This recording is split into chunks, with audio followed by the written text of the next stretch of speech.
Dear student, स्वागत है आपका एसके मैथ्स कोचिंग क्लास में। और इस वीडियो के अंदर हम डिस्कस करेंगे मीडियन क्या होता है। ठीक है, इसके पहले हमने अरिथमेटिक मीन और कुछ जो यूनिट नंबर 1 यूनिट नंबर 2 के क्या क्या कुछ पॉइंट डिस्कस किए। प्लीज़ एक बार प्लेलिस्ट में जाके उसका आप क्या कर सकते हैं, देख सकते हो। ठीक है, और हमें पता है कि जब हमारे पास क्वालिटेटिव डाटा हो तब उस क्वालिटेटिव डाटा के लिए हमारा जो अरिथमेटिक मीन है वो एप्लीकेबल नहीं है।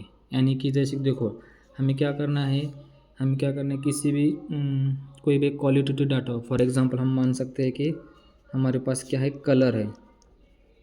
ठीक है, हमारे पास कलर है तो कलर को हमें क्या करना है, मेजर करना है। तो इसके लिए हम अरिथमेटिक मीन तो यूज़ नहीं कर सकते। ठीक है, जैसे कि किसी का आईक्यू मेजर करना है, उसके लिए भी हम अरिथमेटिक मीन नहीं यूज कर सकते। या जो भी क्वालिटेटिव टाइप का डाटा है, जैसे कि कलर हो, ब्यूटी हो, ब्लाइंडनेस हो, इस सभी चीज़ों को हमें मेजर करना है तो उसके लिए हमारा अरिथमेटिक मीन एप्लीकेबल नहीं है। ठीक है, तो हम क्या करना है, उसको तो मेजर तो करना है फॉर द स्टैटिस्टिकल एनालिसिस।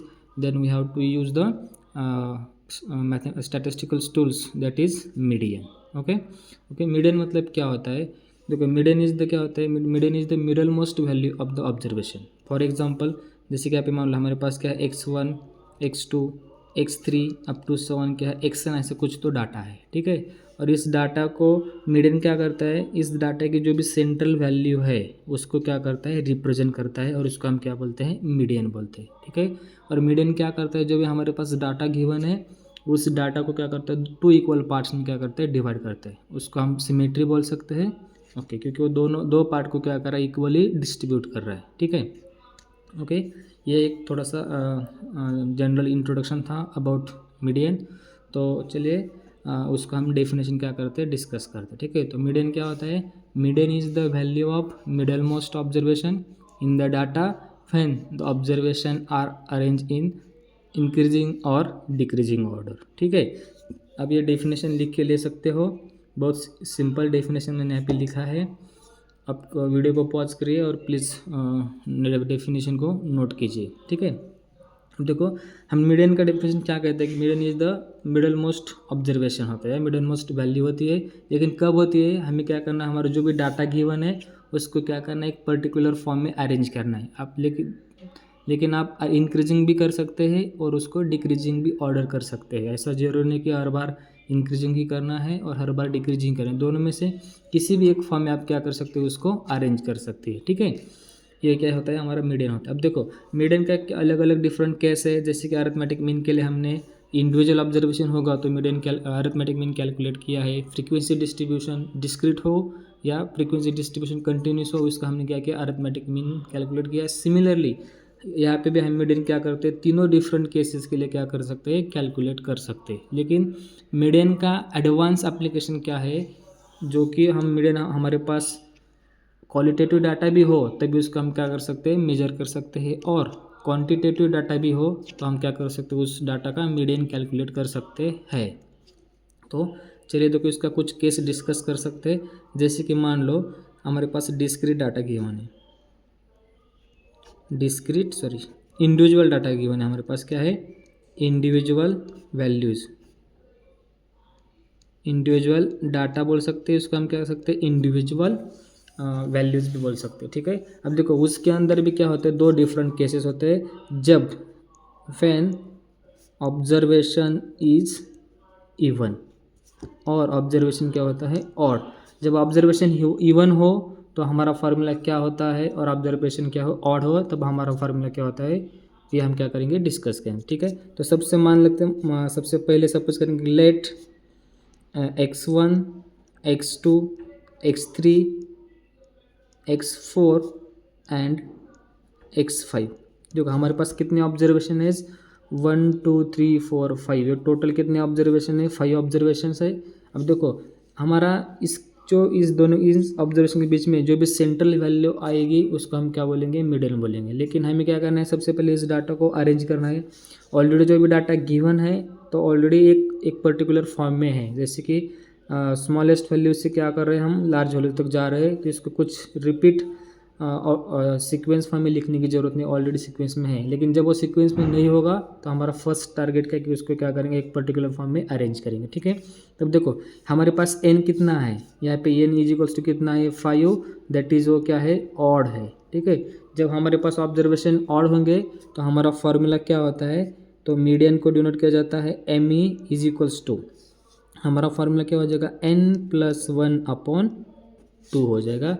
और ये क्या है, n+1/2 ऑब्जर्वेशन उसको बोल सकते हैं, यानी कि TH मतलब उसकी क्या हो जाएगी, रैंक हो जाएगी, या उसकी क्या हो जाएगी, पोजीशन हो जाएगी। जैसे कि यहाँ पे मानो देखो यहाँ पे n कितना है हमारे पास, n इज इक्वल्स टू क्या है 5, तो यहाँ पे मैंने वैल्यू पुट कर दी, तो क्या देखो n5+1/2, ये क्या है, इन 5+1/2 ऑब्जर्वेशन है, यानी कि 5+1 is 6 and 6/2 is third observation. ठीक है, तो ये क्या हो जाएगा, इसका मीन कितना आ जाएगा, थर्ड ऑब्जर्वेशन। देखो थर्ड ऑब्जर्वेशन कौन सा है, ये फर्स्ट ऑब्जर्वेशन, ये सेकेंड ऑब्जर्वेशन, ये क्या है, थर्ड ऑब्जर्वेशन। तो यहाँ पे हमारा क्या हो जाएगा, थर्ड ऑब्जर्वेशन हो जाएगा। जब हमारा केस ऑड केस, जब हमारे पास ऑब्जर्वेशन ऑड में है तो हम उसका फार्मूला क्या लिखेंगे, n+1/2 ऑब्जर्वेशन, ये उसका क्या है, ऑड का फार्मूला है। ठीक है, लेकिन जब हमारे पास ऑब्जर्वेशंस कैसे हो, इवन हो, जैसे कि मैं यहाँ पे मान सकता हूँ कि सपोज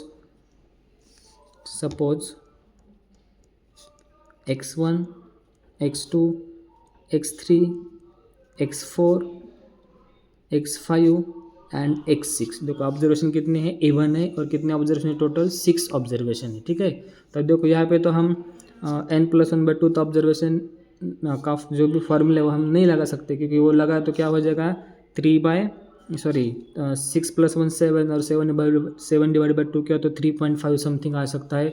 तो 3.5 पॉइंट समथिंग मतलब यहाँ पे हो जाएगा, यहाँ पे तो कोई वैल्यू रिप्रेजेंट नहीं हो रही है, तो इसको हम क्या कर सकते हैं, ऐसा रिप्रेजेंट नहीं कर सकते, इसको हम फाइंड आउट नहीं कर सकते। ठीक है, तो हमें क्या करना है, एक उसका फार्मूला निकालना है। तो मीडियन का फिर एक बार हम डिनोट से ME से डिनोट करेंगे, तो हमारा फार्मूला क्या हो जाएगा, देखो n/2 +1th observation and n+1/2 observation, ये किसका फार्मूला है, जब हमारे मीडियन का ही फार्मूला, लेकिन हमारे पास ऑब्जर्वेशन इवन होंगे तब हमें क्या करना है, ये वाला फार्मूला लगाना है। ठीक है, तब देखो ये क्या होता है, जैसे कि इसको एग्जांपल देखिए, हमारे पास n कितना है, 6 है। ठीक है ना, तो 6/2 कितना आ जाएगा, 3 +1 क्या आ जाएगा, ये क्या आ जाएगा, 4th ऑब्जर्वेशन आ जाएगा। ओके, एंड यहाँ पे देखो n+1/2, यहाँ भी तो हमने सॉल्व किया था, कितना आया था, सॉरी n/2 +1, एंड हमारा फॉर्मूला क्या है, सॉरी यहाँ पे ओनली क्या आ जाएगा, n/2 ऑब्जर्वेशन आ जाएगा। तो ये कितना था, 6 था, डिवाइड बाई क्या है 2,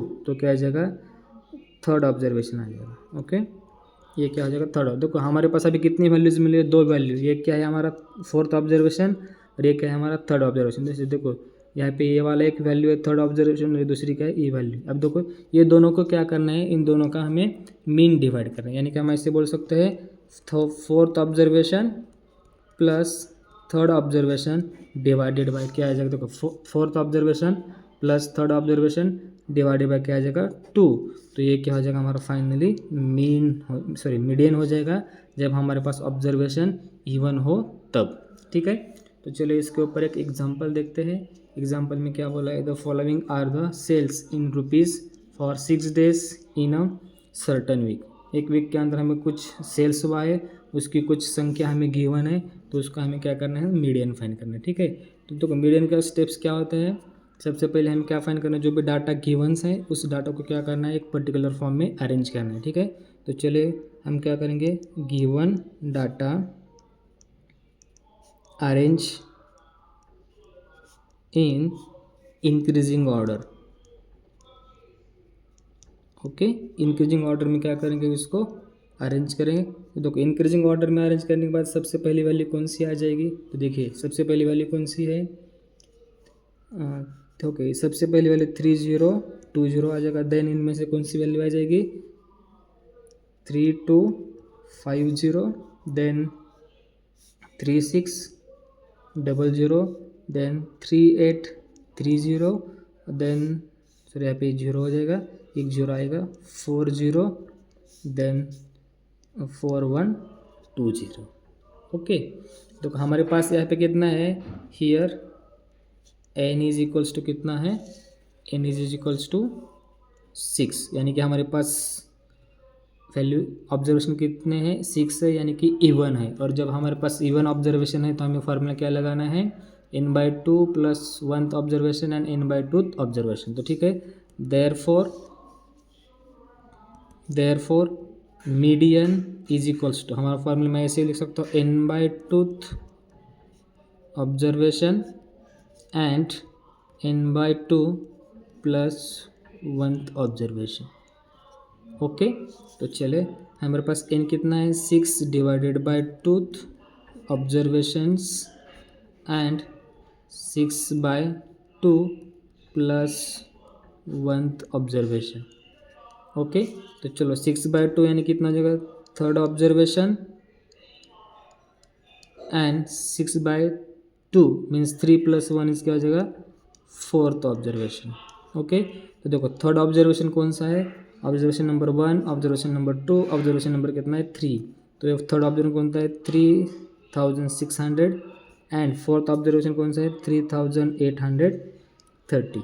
तो अब देखो आगे हमें क्या करना है, इन दोनों को क्या करना है, और इन दोनों वैल्यू को क्या करना है, एवरेज फाइंड करना है। तो हम क्या करेंगे, therefore median is equals to 3600 plus 3830 divided क्या होता है 2। ये एवरेज का फॉर्मूला है, हमने सब पहले डिस्कस किया है। दोनों का सम करने के बाद हमारा आंसर कितना आ जाएगा, देखो आप कर सकते हो सम सिंपली। तो आंसर आ जाएगा 3715/2। आप यहाँ पे सम कर सकते हैं 3600 3830 03817, इसको 2 से डिवाइड कर दिए, हमारा आंसर क्या आ जाएगा 3715। ये क्या आ जाएगा, फाइनल आंसर आ जाएगा। ठीक है, तो आई होप कि आपको वीडियो अच्छा लगा, तो प्लीज़ वीडियो को शेयर करिए और लाइक करिए। Thank you.